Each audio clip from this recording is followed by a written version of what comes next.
我揸咗電動電單車1星期，慳咗250蚊。之後你就會話，我唔揸車1個星期都可以慳200蚊車費啦，有咩咁特別呢？之後我就會話俾你聽，呢250蚊唔係我慳揸車慳翻嚟，係我慳地鐵慳翻嚟嘅。大家要知，我住東涌翻油麻地呢，我每日如果搭地鐵通勤嘅價錢呢，一程地鐵呢係18個1，我來回嘅話呢，即係相等於我要搭緊36個2一日，仲要未計我平時可能正職要周圍走去唔同嘅地方呢。所以我一日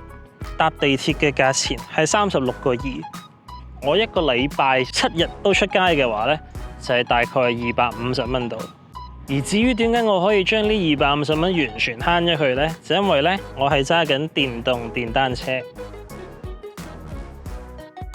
而我每日呢都係將啲電呢拎翻公司叉。我研究過呢，如果我由東涌翻油麻地呢，最快亦都最平嘅方式呢，就係搭地鐵。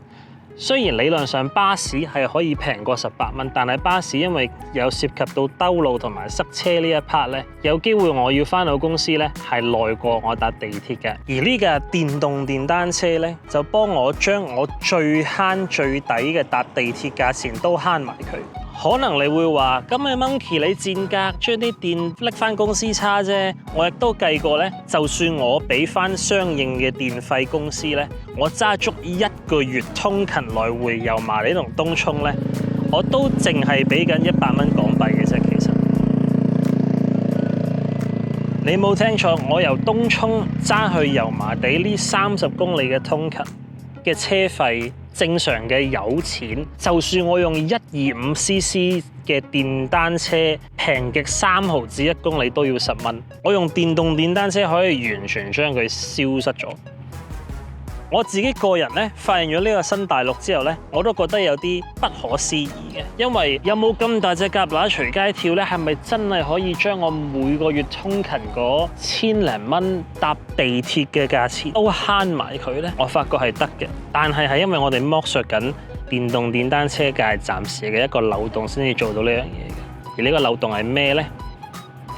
我哋之前同大家講過，有啲電動電單車咧係可以掹嚿電出嚟叉啦，有啲電動電單車咧就唔可以掹嚿電出嚟叉，你要去叉電站，好似普遍嘅電動4個轆咁樣叉嘅。但係正正就係因為有啲電動電單車可以掹嚿電出嚟叉咧，如果我拎嚿電翻 office 或者翻屋企用3腳插埲牆嘅話咧，呢一個方式嘅叉電咧係會令到我哋嗰個成本即刻減到最低嘅。我哋之前同大家計過咧，以香港暫時嘅電費去計算嘅話，大概1公里係4仙到，即係相等於如果我由東涌揸30公里出去油麻地嘅話咧，我係俾緊1個2毫子嗰程車做電費喎。可能你會問，咁點解呢個係一個我哋叫嘅漏洞呢？就因為我計翻數，如果我將呢一架電動電單車走去叉電站叉電嘅話呢，係會貴過我用油車入油嘅。因為好可惜，暫時呢一刻大部分香港嘅叉電站嘅收費方式呢，都係去到你叉幾耐呢，佢收翻你幾錢。我第一架真係揸去叉電嘅電動電單車叫 BMW 嘅 CE04，當時咧佢去到收費嘅時候咧，係會將我叉電嘅總時間去做收費嘅。對於一架私家車嚟講，可能你用快叉1個鐘頭叫 make sense，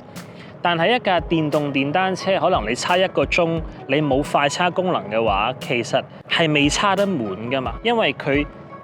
就係唔可以叉咁快咧，所以簡單啲講，只要我拎住任何一架電動電單車，佢冇私家車快叉嘅速度，去任何一個叉電站以而家嘅叉電收費方式嘅話咧，任何一架電單車去到咧嘅叉電費咧都會貴過電油電單車嘅續航公里。而點解我會話拎嚿電翻屋企叉係一個漏洞呢？就係因為就算係內地呢一個 market，佢哋嗰邊嘅叉電制度呢，已經去到你係唔可以拎嚿電翻屋企叉或者室內叉呢啲政策嘅。拎嚿電翻屋企叉或者室內叉嘅風險就係嚿電如果有啲咩異喐嘅話呢，佢係可以。而重點係香港嘅任何一個政府部門呢，係短期內應該唔會無啦啦去立法立例去監管呢個電動電單車叉電問題嘅。一來個 market 細到阿媽都唔認得，二來佢哋先啱啱起步咧呢個市場，呢幾年先至開始多車款出現啫嘛。所以簡單啲講嘅呢，就係我揸咗1個禮拜電動電單車，可以慳到250蚊嘅地鐵錢嘅原因就係因為香港嘅叉電係完全未成熟嘅。只要電動電單車嘅叉電慢慢成熟之下呢，我相信呢，到時嘅叉電收費呢係有機會貼翻近一架 125cc 嘅汽油電單車油耗嘅價錢。所以如果你好似我咁，你係唔介意每日揸完車之後辛苦啲捧2嚿電返 office 或者返屋企叉嘅話咧，你係可以將你1個月嘅通勤車費完全喺你嘅帳單上邊抹走咗。我1個禮拜慳嗰250蚊，如果用返1個月計嘅話，我係將我1000蚊嘅地鐵錢完全拎走咗。今集嘅自然自語週記純粹同大家分享一下我揸咗呢一架電動電單車1個禮拜之後實測翻嚟發現嘅一啲小趣聞。大家如果係對電動電單車或者電單車相關嘅有興趣嘅話咧，不妨可以訂閱我哋嘅 channel 啦。我哋2024年應該會繼續非常之貼地咁樣試下揸電動電單車之下，睇下揾唔揾到一啲生活上面嘅有趣冷知識俾大家知多啲。我係 HK Monkey，我哋下一集再同大家講下故仔傾下偈。